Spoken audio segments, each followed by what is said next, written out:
उन सभी को तो चलिए यानी कि आज हम नेक्स्ट क्लास और नेक्स्ट टॉपिक पर आ गए हैं। यानी कि जो मेरा चल रहा है वो सब्जेक्ट हिस्ट्री ही चल रहा है।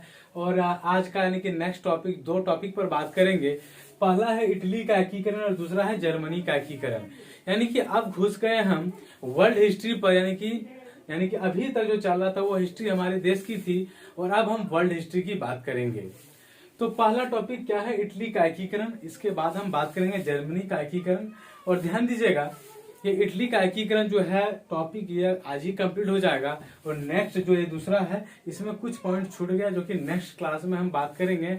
और नेक्स्ट टॉपिक जो होगा वो होगा हमारा रूसी क्रांति।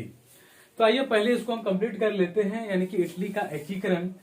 तो आइए इटली का एकीकरण टॉपिक में पहला पॉइंट क्या होता है? तो पहला पॉइंट है 19वीं सदी के पूर्वार्ध में इटली में कितने राज्य थे? तो वो 13 राज्य थे।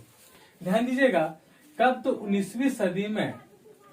कब यानी कि 19वीं सदी के पूर्वार्ध में इटली में कितने राज्य? तो 13 स्टेट थे, यानी कि 13 राज्य थे उसमें।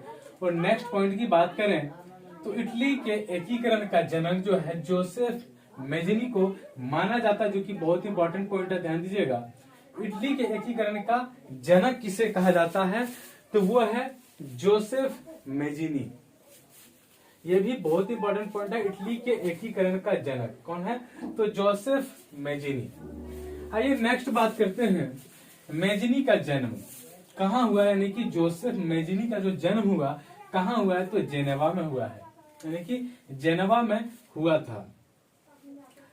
कहाँ हुआ? तो ध्यान दीजिएगा जोसेफ मेजिनी है, सिर्फ यहाँ मेजिनी लिखा हुआ है, यानी कि जोसेफ मेजिनी का जन्म जेनेवा में हुआ था। और नेक्स्ट बात करते हैं अगला पॉइंट जो है इटली के एकीकरण में सबसे बड़ा यानी कि बाधक जो था कौन था? तो वो ऑस्ट्रिया था। यानी कि सबसे बड़ा यानी कि जो ये करने वाला था इटली के एकीकरण में सबसे बड़ा जो बाधक बने यानी कि अथी करने वाला था वो कौन था? तो ऑस्ट्रिया था। ध्यान दीजिएगा। फिर नेक्स्ट बात करते हैं यंग इटली की स्थापना। ये एक प्रकार का यानी कि एक सोसाइटी टाइप का है, इसलिए हम इसको इन्वर्टेड कॉमा के अंदर डाले हुए हैं।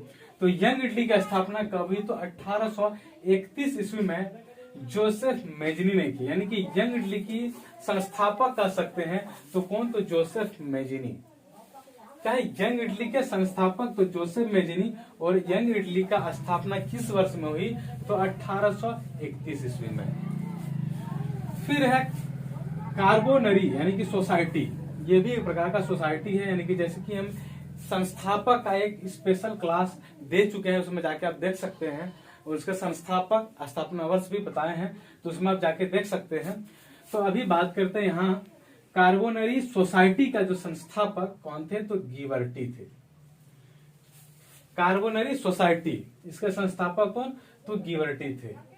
फिर नेक्स्ट बात करते हैं इटली राष्ट्र का जन्म। यानी कि इटली राष्ट्र कब बना? तो 2 अप्रैल 1860 ईस्वी को माना जाता है, यानी कि इस टाइम में हुआ था। इटली राष्ट्र का जन्म का मतलब इटली राष्ट्र कब बना? तो 2 अप्रैल 1860 को। तो खासकर ध्यान दीजिएगा इस वर्ष को कब? तो 1860 ईस्वी में इटली राष्ट्र बना, यानी कि इटली राष्ट्र का जन्म हुआ। फिर नेक्स्ट बात करते हैं 1871 ईस्वी में रोम को संयुक्त इटली का राजधानी यानी कि घोषित किया गया। यानी कि इटली की राजधानी तो ऐसे रोम है, लेकिन कब बनी? तो 1871 ईस्वी में। तो ध्यान दीजिएगा इटली की राजधानी रोम कब बनी? तो 1871 ईस्वी में बनी है। फिर नेक्स्ट बात करते हैं इटली का एकीकरण 1871 ईस्वी में काउंट काउर ने किया। यानी कि इटली का एकीकरण भी कब हुआ? तो 1871 ईस्वी में ही हुआ। किसके द्वारा? तो काउंट काउर के द्वारा किया गया है। फिर इटली की एकता का यानी कि जन्मदाता जो है नेपोलियन था। ये भी बहुत इंपॉर्टेंट है कि इटली के यानी कि एकता का जन्मदाता कौन थे? तो नेपोलियन। यानी कि यहाँ हमारा इटली का एकीकरण कंप्लीट होता है। अब बात करेंगे हम जर्मनी का एकीकरण, जो कि अभी कंप्लीट नहीं होगा, कुछ पॉइंट छूटा है, उसको नेक्स्ट क्लास में हम बात करेंगे। और नेक्स्ट जो टॉपिक होगा बता चुके फर्स्ट में जो होगा वो रूसी क्रांति होगा। तो आइए जर्मनी का एकीकरण में फर्स्ट पॉइंट क्या है?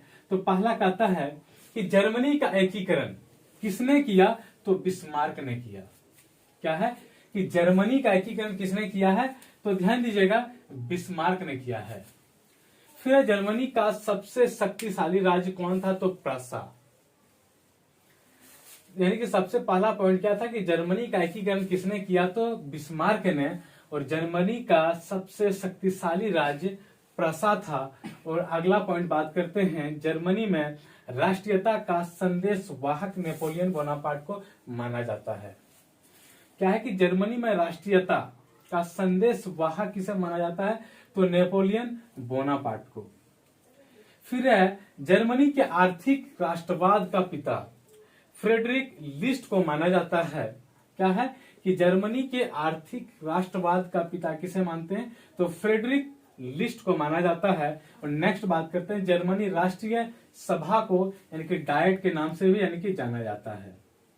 क्या है कि जर्मनी राष्ट्रीय सभा को किस नाम से जाना जाता है? तो डायट के नाम से भी जाना जाता है। और अगला पॉइंट आते हैं यानी कि जर्मनी का एकीकरण में, तो यानी कि 23 सितंबर 1862 ईस्वी को बिस्मार्क जो है प्रसा का यानी कि चांसलर बना।